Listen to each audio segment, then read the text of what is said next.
महत्तम पूर्णांक विधेय विधेय f from R to R Pradesh R सप्रदेश R fx is equal to integer part of x એટલે પૂર્ણાંક ભાગ આ જે છે ને એ કૌંસ સિમ્પલ આપણે કૌંસ નથી કર્યો આ જે કૌંસ જે સૂચવે છે શું સૂચવે છે કે x A x belongs to R x થી નાના હોય અથવા x ને સમાન હોય તેવા તમામ પૂર્ણાંકોમાં સૌથી મોટો પૂર્ણાંક દર્શાવે છે તો આ વિધેયને મહત્તમ પૂર્ણાંક વિધેય કહે છે મહત્તમ પૂર્ણાંક વિધેય માટે યાદ રાખજો integer part of x out bracket કરજો integer part of x is equal to n less than or equal to x less than n plus 1 એટલે કે આ ક્રમિક પૂર્ણાંકોની વચ્ચે છે x આના કરતા એક વધારે છે અથવા આના કરતા એક ઓછો છે ઇક્વલ આપ્યો છે એટલે જવાબ આપણો n આવ્યો છે દાખલા તરીકે આમ હોય integer part of integer એટલે પૂર્ણાંક 1.5 તો 1.5 કયા પૂર્ણાંકોની વચ્ચે આવે તો 1 અને 2 વચ્ચે તો 1 less than or equal to x less than 2 તો 1.5 નો પૂર્ણાંક ભાગ આવે 1 દાખલા તરીકે આમ હોય 2.987 તો 2.987 2 અને 3 ની વચ્ચે આવે કયા બે પૂર્ણાંકોની વચ્ચે તો કે 2 અને 3 ની વચ્ચે 2 less than or equal to x less than 3 તો ધ્યાનથી તમે જોજો આના કરતા એક વધારે છે અથવા આના કરતા એક ઓછો છે એ જ કહેવા માંગે છે આ n less than or equal to x less than n plus 1 તો આ ઇક્વલ આપ્યું છે એ આપણો આન્સર થઈ જાય કે x થી નાના ન હોય અથવા x ને સમાન હોય તેવા તમામ પૂર્ણાંકોમાં હવે દાખલા તરીકે આપણે આ લીધો છે 3 તો 3 પોતે જ પૂર્ણાંક જ છે તેનો આન્સર 3 જ લખાય પણ જ્યારે અપૂર્ણાંક હોય આપડા બરાબર તો એ નો જવાબ આપણો પૂર્ણાંક બની જાય છે અને 1.5 કોની વચ્ચે આવે છે તો કોની વચ્ચે આવે છે તો કે 1 અને 2 ની વચ્ચે આવે છે એમાં ઇક્વલ અહીંયા આપ્યું છે વ્યાખ્યા પ્રમાણે જ છે ઇક્વલ અહીંયા છે તો એનો આન્સર 1 થશે દાખલા તરીકે આમ હોય 4.567 તો એનો આન્સર 4.567 4 અને 5 ની વચ્ચે આવે તો 4 less than or equal to x less than 5 તો એનો આન્સર 4 થાય હવે દાખલા તરીકે આમ છે -2.5 સંખ્યા રેખા પ્રમાણે વિચારો તો કો -2.5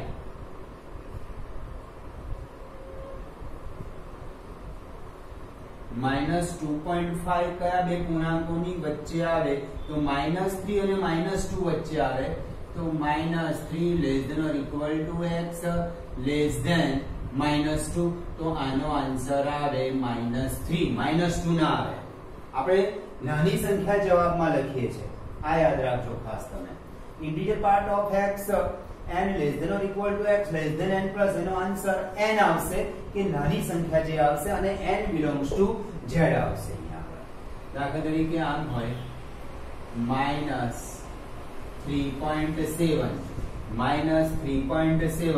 સંખ્યા રેખા પ્રમાણે તમે વિચારો 0 -1 -2 -3 -4 -5 -3.7 અહીંયા આવવાનું છે એટલે કે -4 અને -3 ની વચ્ચે તો -4 less than or equal to x -3 is equal to -4 આનો ઇન્ટિજર પાર્ટ એટલે પૂર્ણાંક ભાગ આનો બરાબર તો મહત્તમ પૂર્ણાંક વિધેય f from R to R fx is equal to integer part of x આવું સૂચવે છે ઇન્ટિજર પાર્ટ એટલે ઇન્ટિજર એટલે પૂર્ણાંક ભાગ તો બધા આન્સર પૂર્ણાંકમાં જશે x belongs to R A x થી નાના હોય અથવા x ને સમાન હોય તેવા તમામ પૂર્ણાંકોમાં સૌથી મોટો પૂર્ણાંક દર્શાવે છે તો આ વિધેયને મહત્તમ પૂર્ણાંક વિધેય કહે છે આ ધન સંખ્યા માટે મેં તમને કીધું એ જ રીતે ઋણ સંખ્યા માટે તો -3.7 તો -3.7 -4 અને -3 ની વચ્ચે આવે આ વ્યાખ્યામાં ઇક્વલ આપણે અહીંયા છે એટલે આપણો આન્સર આવશે -4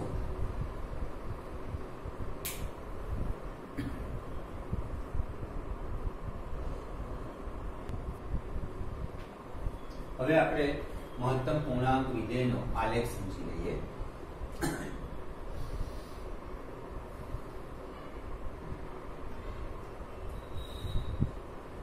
0 થી 1 ની વચ્ચે કોઈ પણ પૂર્ણાંક હોય, 0 થી 1 ની વચ્ચે કોઈ પણ સંખ્યા લો તમે, કોઈ પણ વાસ્તવિક સંખ્યા, દાખલા તરીકે 0.57, તો એનો આન્સર 0.57 કોની વચ્ચે આવે? 0 અને 1 ની વચ્ચે આવે. તેનો 0.57 નો મહત્તમ પૂર્ણાંક ભાગ 0 થશે. 0.8999 એ પણ 0 થી 1 ની વચ્ચે આવે એટલે 0 થયો. તો આમાં તમે ધ્યાનથી જોશો કે 0 થી 1 ની વચ્ચે કોઈ પણ આન્સર છે એનો 0.57 વખતે 0 આવે, 0.899 વખતે 0 આવે છે, એટલે આટલો ભાગ આવે છે. હવે આગળ વધીએ આપણે. 1 અને 2 વચ્ચેનો કોઈ પણ પૂર્ણાંક લો તમે, 1 અને 2 વચ્ચેની કોઈ પણ વાસ્તવિક સંખ્યા લો, દાખલા તરીકે 1.57 લઈએ છે. 1.57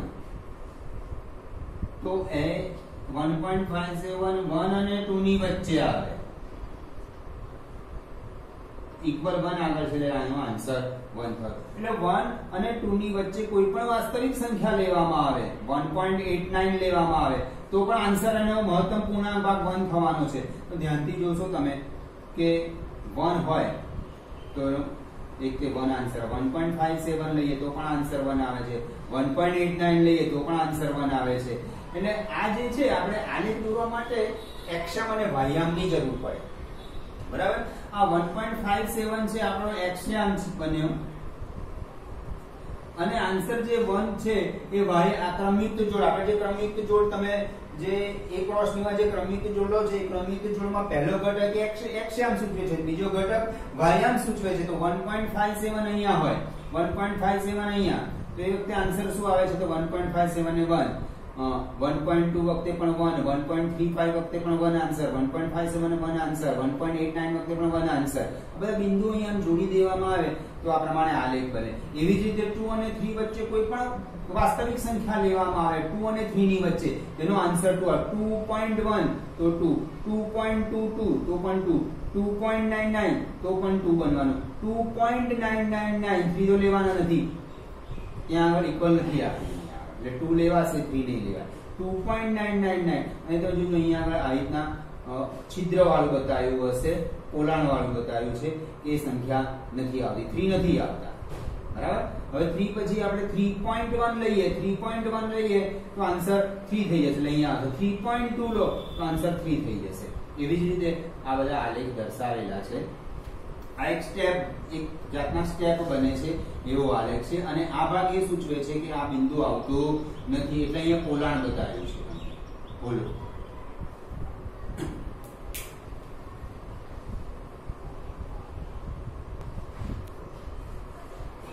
એક્સરસાઇઝ 2.3 નીચેના પૈકી કયો સંબંધ વિધેય છે? કારણ આપો. જો તે વિધેય હોય તો પ્રદેશ અને વિસ્તાર શોધો.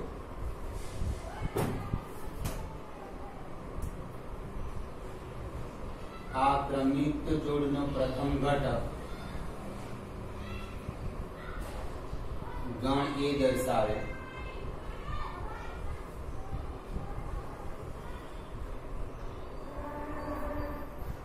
ક્રમયુક્ત જોડનો બીજો ઘટક ગણ બી દર્શાવે. 2, 5, 8, 11, 14, 7, 1 દરેક વખતે લખવાની જરૂર નથી.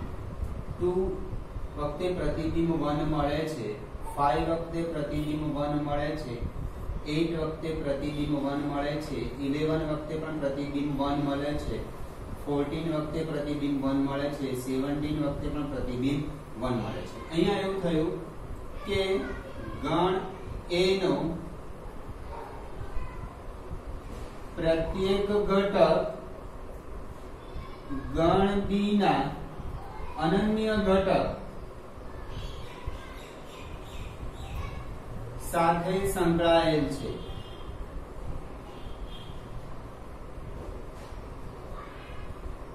therefore સંબંધ વિધેય છે. આ બીજું મેં તમને એ પણ કાલે વિધેયની વ્યાખ્યામાં સમજાવ્યું કે ક્રમયુક્ત જોડનો પ્રથમ ઘટક કોઈ પણ ક્રમયુક્ત જોડનો પ્રથમ ઘટક સમાન નથી. જોઈ લેજો 2 5 8 ફરીથી 5 કે 8 ફરી નથી આવતા. 11 14 17 આ ભલે રિપીટ થતા હોય. બીજો ઘટક ભલે એની જ આયા કરતો હોય. દાખલા તરીકે આવો અહીંયા તમારા 10મા ધોરણની માર્કશીટના વિષય છે અને અહીંયા ગુણ છે. મેં તમને એવું પણ ઉદાહરણ આપ્યું હતું કે દરેક વિષય ભલે અલગ અલગ રહ્યા પણ માર્ક દરેકમાં 70 આવી શકે. તો એવી જ રીતે 2 માટે 1, 5 માટે 1, 8 માટે 1, 11 માટે 1, 14 માટે 1, 17 માટે 1 સંકળાયેલો હોય. પ્રતિબિંબ મળી શકે છે આપણા માટે. 2 માટેનું 1 પ્રતિબિંબ છે. માટે સંબંધ વિધેય છે. વિધેય છે એટલે આપણે પ્રદેશ શોધવાનો છે. પ્રદેશ ક્રમયુક્ત જોડનો પ્રથમ ઘટક પ્રદેશ છે 2 5 8 11 14 17. વિસ્તાર ક્રમયુક્ત જોડનો બીજો ઘટક વિસ્તાર છે. 1 1 1 ના લખાય, રિપીટ ના કરાય ગણની અંદર. 1 એક જ વખત લખાય.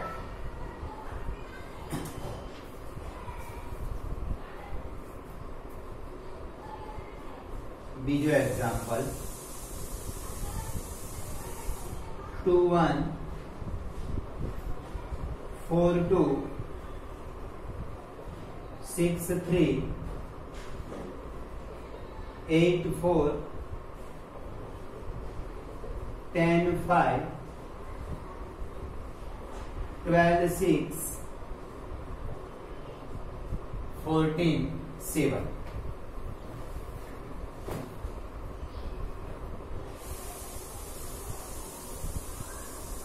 Two one 4 2 6 3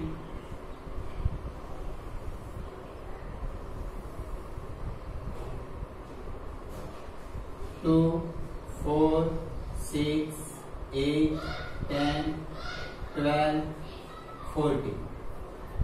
1 2 3 4 5 6 7.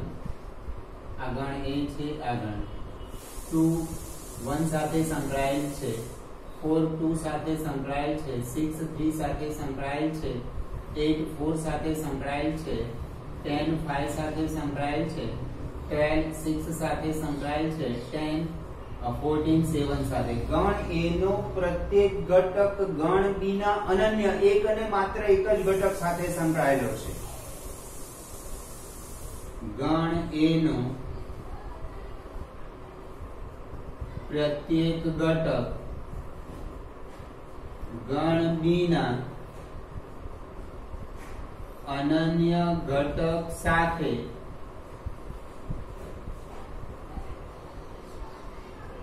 સંકળાયેલ છે. માટે સંબંધ વિધેય છે. વિધેય છે એટલા માટે આપણે તેનો પ્રદેશ શોધીએ. પ્રદેશ ક્રમયુક્ત જોડનો પ્રથમ ઘટક નો ગણ 2 4 6 8 10 12 14. વિસ્તાર 1 2 3 4 5 6 7. ક્રમયુક્ત જોડનો બીજો ઘટક એ વિસ્તાર થશે.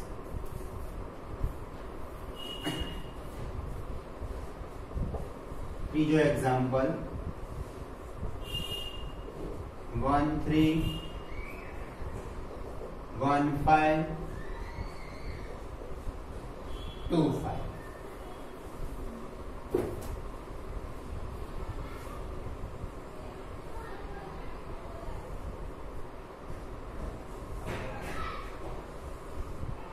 A B 1 1 2 3 5. 1 3 સાથે સંકળાયેલ છે, 1 5 સાથે સંકળાયેલ છે, 2 5 સાથે સંકળાયેલ છે. હવે વિધેયની વ્યાખ્યા પરથી ગણ A નો પ્રત્યેક ઘટક ગણ B ના અનન્ય ઘટક સાથે સંકળાયેલો હોવો જોઈએ. ગણ A નો ઘટક 1 એ 3 અનન્ય ઘટક સાથે નથી સંકળાયેલા, 3 અને 5 બંને સાથે સંકળાયેલા છે. એટલે દાખલા તરીકે સમજવું હોય તો દાખલા તરીકે આ તમારી માર્કશીટ નો ગુજરાતી વિષય છે, ગુજરાતી વિષયના આ પણ આપ્યા છે ને આ પણ આપ્યા છે, એવું ના બની શકે. બરાબર? એટલે એ સંબંધ વિધેય નથી. અને આને મેં તમને બીજા અર્થમાં પણ કીધું હતું કે જે ક્રમયુક્તનો પ્રથમ ઘટક જો સમાન આવે તો એ સંબંધ વિધેય થાય નહીં. ક્રમયુક્ત જોડનો પ્રથમ ઘટક, હા, ક્રમયુક્ત જોડનો બીજો ઘટક ભલે સમાન રહ્યો એનો વાંધો નથી, પણ ક્રમયુક્ત જોડનો પ્રથમ ઘટક જો સમાન આવી જશે તો એ વિધેય થશે નહીં. ગણ A નો પ્રત્યેક ઘટક ગણ B ના અનન્ય ઘટક સાથે સંકળાયેલ નથી. 1A 3 અને 5 સાથે સંકળાયેલ છે. ગમે તે એક જ સાથે સંકળાયેલો હોવો જોઈએ. 1 પણ 1, 3 અને 5 બંને સાથે સંકળાયેલ છે. therefore સંબંધ વિધેય, આ સંબંધ છે પણ વિધેય નથી. એટલે પ્રદેશ અને વિસ્તાર શોધવાનું નહીં આવે.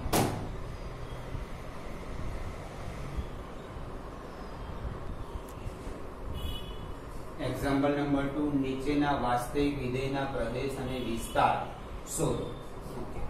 fx માનાંક x. હવે કાલે જે માનાંકની વ્યાખ્યા તમને સમજાવી હતી. માનાંકનો પ્રદેશ r છે,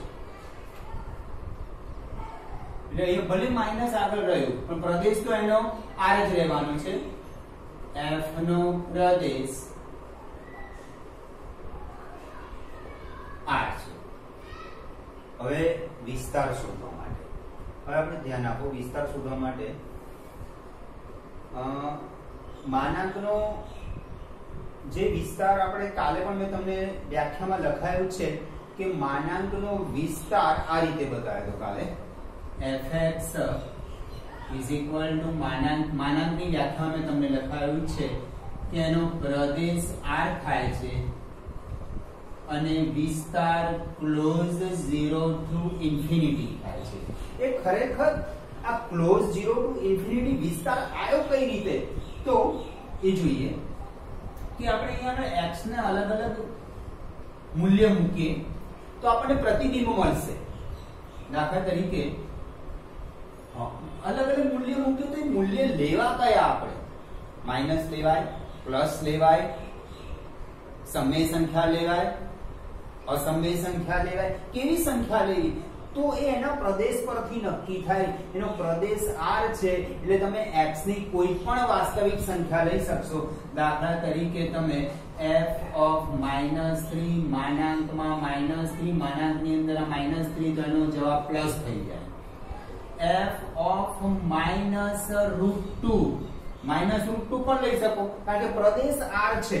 પ્રદેશ r હોવાથી અહીંયા x નું મૂલ્ય તમે કોઈ પણ વાસ્તવિક સંખ્યા લઈ શકશો -√2 એટલે માનાંકના લીધે એ સંખ્યા આન્સર એનો પ્લસ માં થઈ જાય. f of 0 તો માનાંકમાં 0 0, f of √3 માનાંકમાં √3 3, f of 1 માનાંકમાં 1 f of 2 માનાંકમાં 2 1.5 પણ લઈ શકશો, 1.7 પણ લઈ શકશો, 2.99 પણ લઈ શકશો કારણ કે વાસ્તવિક સંખ્યા કીધી છે આપણને. આ પણ લઈ શકશો. f of 3.01 માનાંકમાં 3.01 3.01. બરાબર? તો આપણે જે અહીંયા x ની કિંમત મૂકીએ છીએ હંમેશા પ્રદેશમાંથી મૂકવાની આવે છે અને માનાંકનો પ્રદેશ છે r. હવે ધ્યાનથી ઓબ્ઝર્વ તમે કરશો તો બધા જ આન્સર પોઝિટિવ આવે છે. પણ માનાંકની અંદર ઋણ સંખ્યા તો એનો આન્સર પણ પોઝિટિવ જ થઈ જાય. તો સાથે સાથે 0 પણ આન્સર આવે છે. એટલે આપણે આવી ક્રમયુક્ત જોડ બને છે. ઘણી બધી ક્રમયુક્ત જોડ બનવાની છે. -3 વખતે 3 બને, -√2 વખતે √2 બને છે, 0 વખતે 0 બને છે, √3 વખતે √3 બને છે, 1 વખતે 1 બને છે, 2 વખતે 2 બને છે. તો આનો વિસ્તાર આમ ના લખાય. ક્રમયુક્ત જોડના બીજા ઘટકને વિસ્તાર કહીએ છીએ 3 √2 0 √3 1 2. આવી રીતે ગણવા નહીં લખવાનું. કેમ આ રીતે ગણવા નહીં લખવાનું? કે આપણે બીજી બધી પણ વાસ્તવિક સંખ્યા આવી શકે છે. 1.5 આવે છે પણ 1.5 મેં લીધા નથી. 2.5 પણ આવે છે, 2.5 પણ મેં લીધા નથી. તો આ રીતે આનો વિસ્તાર નહીં લખવાનો. આનો વિસ્તાર તમારે અંતરાલ સ્વરૂપમાં લખવાનો. એ અંતરાલ સ્વરૂપ આવે ક્લોઝ ઓપન 0 to ઇન્ફિનિટી. 0 અને એના કરતા મોટી બધી ધન વાસ્તવિક 0 અને બધી ધન વાસ્તવિક સંખ્યાઓ એનો વિસ્તાર બને છે. એટલે આ રીતે લખવું પડે. બરાબર. મેં 0.5 નથી લીધા, 0.5 પણ આવી શકે છે. બરાબર. એટલે એને આ રીતે ગણના આ રીતે ગણમાં લખશો તો એનો અર્થ એવો થયો કે વિસ્તારમાં ફક્ત 3 √2 0 √3 1 2 3 4 1.5 નથી આવતા એવો અર્થ થશે. એટલે આ રીતે ના લખી શકાય આનો વિસ્તાર. અને અંતરાલ સ્વરૂપમાં લખો એટલે બધી જ વાસ્તવિક સંખ્યાઓ આવી જશે એના વિસ્તારમાં. એનો વિસ્તાર થશે ક્લોઝ 0 to ઇન્ફિનિટી. કાલે વ્યાખ્યામાં મેં તમને આ રીતે પ્રદેશ અને વિસ્તાર લખાયો છે માના. હવે આપણે આ બાજુ આવી જઈએ તો આનો પ્રદેશ R થશે. વિસ્તાર હવે આના વિસ્તાર માટે તમે જુઓ તો આને દરેક માનાંકની આગળ માઈનસ છે. માનાંકની આગળ માઈનસ. આ બધી સંખ્યાઓ માઈનસ માં થઈ જવાની. માનાંકની આગળ માઈનસ છે. હા, માનાંકની અંદર ઋણ સંખ્યા તો એ ધન બની જવાનું, પણ માઈનસ ક્યાં છે? માનાંકની આગળ છે. એટલે આ બધી જ સંખ્યાઓ કેવી થવાની છે? ઋણ થવાની છે. 0 અને એના કરતા બધી જ નાની વાસ્તવિક સંખ્યા આવે એટલે આને આપણે આ રીતે લખવું પડે ઓપન ક્લોઝ -ઇન્ફિનિટી ટુ 0. એનો વિસ્તાર થયો. એટલે -0 થી બધી જ નાની વાસ્તવિક સંખ્યાઓ આવે. એટલે આને આ રીતે ગણમાં ના લખાય. પણ ગણમાં એટલા માટે નથી લખતા કે 1.5 મેં લીધા નથી. 1.5 પણ પ્રદેશમાં તો છે. આપણે x ની કિંમત પ્રદેશમાંથી લઈએ છીએ. પ્રદેશ R છે. R ની અંદર બધી જ વાસ્તવિક સંખ્યા આવે. એમાં -3 લીધા, -3.5 નથી લીધા, -√2 લીધા. બરાબર. તો એ ઘણી બધી સંખ્યાઓ મેં આનો વિસ્તાર શોધવા માટે નથી લીધી. એ બધી જ સંખ્યાઓ વિસ્તાર માટે આવે છે. જો આ રીતે ગણમાં લખશો તો એ ચોક્કસ સંખ્યાઓ જ એનો વિસ્તાર બનશે. એ ચોક્કસ સંખ્યા જ વિસ્તાર નથી. આખી ધન 0 અને ધન સંખ્યાઓ એનો વિસ્તાર. આના માટે 0 અને એનાથી ઋણ સંખ્યાઓ વિસ્તાર બને છે. એટલે ઓપન ક્લોઝ -ઇન્ફિનિટી ટુ 0. અહીંયા આગળ માઈનસ આપ્યું છે એટલા માટે. જો અહીંયા આગળ માઈનસ નથી, અહીંયા પ્લસ છે. એટલે ક્લોઝ 0 to ઇન્ફિનિટી એનો વિસ્તાર થાય છે.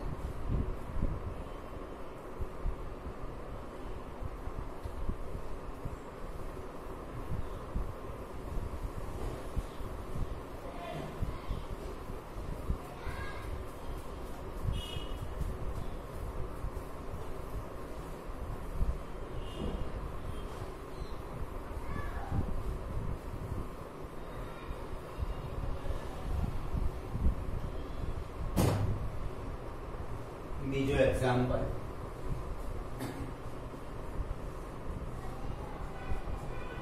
fx is equal to under root 9 minus x square.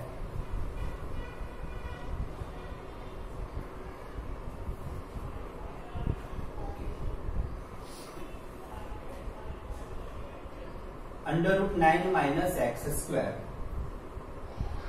વર્ગમૂળની અંદર હંમેશા ધન સંખ્યા જ હોય. ઋણ સંખ્યાનું વર્ગમૂળ ન મળી શકે. એટલે પહેલા તો આપણે 9 - x², 9 - x² is equal to 0. x² ને આ સાઈડ લઈ ગયો. x² is equal to 9 અને x is equal to plus or minus √9 is equal to plus or minus 3. જ્યારે પણ હવે વર્ગમૂળ શોધવાનું આવે તો હંમેશા પ્લસ ઓર માઇનસ કરવાનું. કેમ? તો કે ઋણ સંખ્યા છે, ઋણ સંખ્યાનો વર્ગ પણ પ્લસ થવાનો અને ધન સંખ્યાનો વર્ગ તો પ્લસ થવાનો. x નો સ્ક્વેર -3 સ્ક્વેર 9 થયો, 3 સ્ક્વેર પણ 9 થાય છે. એટલે જ્યારે પણ આ રીતના વર્ગમૂળ શોધવામાં આવે બે સંખ્યા વિચારવાની પ્લસ ઓર માઈનસ. હવે આનો પ્રદેશ પહેલા શોધવાનો છે. આ સંખ્યા 9 - x² એ હંમેશા વર્ગમૂળની અંદરની સંખ્યા હંમેશા ધન જ હોવી જોઈએ. જો તમે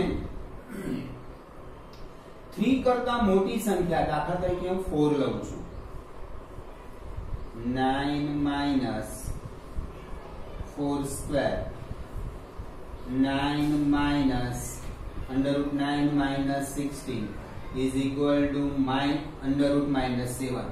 ઋણ સંખ્યાનું વર્ગમૂળ મળી શકે નહીં. વાસ્તવિક સંખ્યા ગણની અંદર ઋણ સંખ્યાનું વર્ગમૂળ નહીં મળે. આ ઋણ સંખ્યાનું વર્ગમૂળ મળશે આગળ એક નવો એક સંખ્યા ગણ ભણવામાં આવશે તમને, ત્યારે મળશે. આપણે તો અહીં આપણે વાસ્તવિક સંખ્યા ગણ પર અભ્યાસ કરી રહ્યા છે, એટલે ઋણ સંખ્યાનું વર્ગમૂળ મળી શકે નહીં. એટલે કે 3 કરતા મોટી વાસ્તવિક સંખ્યા અહીંયા લો છો તમે, x ની કિંમત 3 કરતા મોટી લેશો તો અંદરની સંખ્યા એટલે વર્ગમૂળની અંદર સંખ્યા ઋણ બની જશે. 3 કરતા નાની લો, દાખલા તરીકે 3 કરતા નાની કોઈ સંખ્યા લઈએ, 9 - 2² 9 - 4 તો ધન બને. આનું વર્ગમૂળ નીકળી શકે. જે પણ વર્ગમૂળ આવતું હોય, આપણે તો વર્ગમૂળની અંદરની સંખ્યા હંમેશા કેવી હોવી જોઈએ? ધન હોવી જોઈએ.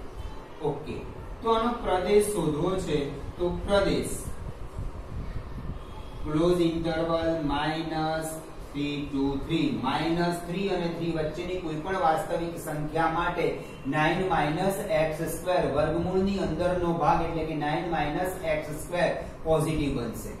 -3 થી નાની લેશો, દાખલા તરીકે -3 થી નાની -4 લીધા, 9 - 4² 9 - 4 -4 નો સ્ક્વેર પોઝિટિવ એટલે 9 - 16 એટલે પાછું આઉટ થશે. બરાબર? એટલે પ્રદેશ આનો કેવો થશે? ક્લોઝ ઇન્ટરવલ -3 to 3 ની વચ્ચે. ક્લોઝ ઇન્ટરવલ -3 to 3 ની વચ્ચે કોઈ પણ વાસ્તવિક સંખ્યા અહીંયા મૂકશો તમે તો એની અંદરનો ભાગ, દાખલા તરીકે 2.5 મૂકો, 9 - 2.5 નો વર્ગ એ ધન જ બનશે. બરાબર? તો આનો પ્રદેશ શોધાઈ ગયો. એટલે પ્રદેશ શોધવા માટે શું કરવાનું? વર્ગમૂળ વાળી સંખ્યા આપી 9 - x² is equal to 0. તો x² is equal to 9, x is equal to ±3. એટલે માઈનસ ક્લોઝ ઇન્ટરવલ -3 અને 3 ની વચ્ચે કોઈ પણ વાસ્તવિક સંખ્યા લેવાથી આ વર્ગમૂળ હંમેશા ધન રહેશે. એનાથી નાની લેશો કે એનાથી મોટી લેવા જશો એટલે -3 થી નાની લેશો 3 થી મોટી લેશો તો વર્ગમૂળ ઋણ બની જશે. આ એનો પ્રદેશ થયો. હવે પ્રદેશ મળી ગયા, એના પરથી વિસ્તાર બહુ ઈઝીલી મળે. આને બીજું આવું કહેવાય -3 ≤ x 3. આ અંતરાલ સ્વરૂપ છે. આ ગણમાં આપણે આ રીતે લખીએ છીએ -3 ≤ આ ક્લોઝ ઇન્ટરવલ છે, ક્લોઝ ઇન્ટરવલ -3 to 3 -3 ≤ x ≤ 3. હવે ધ્યાન આપજો, આપણે √9 - x² નો વિસ્તાર શોધવો છે. તો -3 અને 3 વચ્ચે કોઈ પણ વાસ્તવિક સંખ્યા હોય એનો વર્ગ કરવામાં આવે તો એ 0 થી 9 ની વચ્ચે આવી જાય. -3 અને 3 વચ્ચે કોઈ પણ સંખ્યા ધારીએ, દાખલા તરીકે -2 ધારો છું, એનો વર્ગ કરું છું તો 4 બની ગયો. બરાબર? -3 પણ લેવાય, -3 નો વર્ગ કરું છું તો 9 બની ગયો. બરાબર? -3 અને 3 ની વચ્ચે 1 આવે છે, એનો વર્ગ કરું છું તો 1 બની ગયો. -3 અને 3 ની વચ્ચે 0 આવે છે, એનો વર્ગ કરું તો 0. એટલે -3 અને 3 ની વચ્ચે કોઈ પણ વાસ્તવિક સંખ્યા આવે એનો વર્ગ કરવામાં આવે તો એ 0 થી 9 ની વચ્ચે જાય. હવે x² વર્ગ કર્યો, એને માઈનસ વડે ગુણો. 0 greater than or equal to -x² greater than or equal to 9. હવે એક આ સમજવાનો પોઈન્ટ છે. આ અસમતા છે. અસમતાને જ્યારે માઈનસ વડે ગુણવામાં આવે, દાખલા તરીકે 3 <5 બંને બાજુ -2 વડે ગુણ અથવા -1 વડે, જેના વડે ગુણવું હોય -2. આ એક સમજવા માટે ઉદાહરણ લઉં છું. -6 બન્યું, -10 બન્યું. તો -6 અને -10 માં કઈ સંખ્યા મોટી? તો -6. એટલે જ્યારે પણ અસમતાને માઈનસ વડે ગુણવામાં આવે, માઈનસ એટલે કોઈ પણ માઈનસ સંખ્યા, -1 કહેવાય, -2 અને -1 વડે ગુણ્યા છે, તો અસમતાનું ચિહ્ન ગ્રેટર ધેન છે એનું શું બની ગયું? લેસ ધેન બની ગયું. ઓકે, હવે 9 બધે ઉમેરી દો. 9 એટલા માટે કે 9 x2 બનાવું છું, અહીંયા 9 ઉમેરી દો. 9 x2 0. હવે આને આમ લખ્યું, ઉલટાઈ દો આને. 0 less than or equal to 9 x2 less than or equal to 9. આ ને આ બંને સરખું જ છે. મેં ઉલટાઈ દીધું આને, આમ ઉલટાઈ દીધું એટલે ગ્રેટર ધેન નું લેસ ધેન બની ગયું, બીજું કશું નહીં. ખાસ આ અગત્યનું, મેં x2 એટલા માટે કર્યું, મારે કોનો વિસ્તાર શોધવો છે? √9 x2 નો. પહેલા તમે પ્રદેશ શોધ્યો કે x, અહીંયા x ની કિંમત કેવી લઈ શકાશે? તો ક્લોઝ ઇન્ટિગ્રલ -3 ની વચ્ચે, એટલે માઈનસ ક્લોઝ ઇન્ટિગ્રલ -3 થી 3 ની વચ્ચેની કોઈ પણ વાસ્તવિક સંખ્યા પ્રદેશ તરીકે લઈ શકાય. હવે એ પ્રદેશનો ઉપયોગ, એ પ્રદેશને અંતરાલ સ્વરૂપમાં છે, મેં એને અસમતા સ્વરૂપમાં આ રીતે ગણની ભાષામાં લખ્યું છે. એનો વર્ગ કરી નાખ્યો, કારણ કે √9 x બધી વર્ગ કરી નાખ્યો. -3 અને 3 વચ્ચે કોઈ પણ સંખ્યાનો વર્ગ કરવામાં આવે તો એ 0 થી 9 ની વચ્ચે આવી જાય. -x2 જો મેં માઈનસ વડે ગુણી કાઢ્યા, માઈનસ વડે ગુણો એટલે અસમતાનું ચિહ્ન બદલે, જેનું ઉદાહરણ તમારી પાસે આ રહ્યું. હવે 9 -x2 બનાવવા માટે બધે જ 9 ઉમેરી દો, બધે 9 ઉમેરી દીધા. અહીંયા 9 + 0, 9 x2, 9 - 9 0. પછી ઉલટાઈ દીધા મેં, બીજું કશું કર્યું નથી. હવે વર્ગમૂળ લઈ લો. 0 નો વર્ગમૂળ 0, 9 - x2 આનું વર્ગમૂળ 0 less than or equal to √9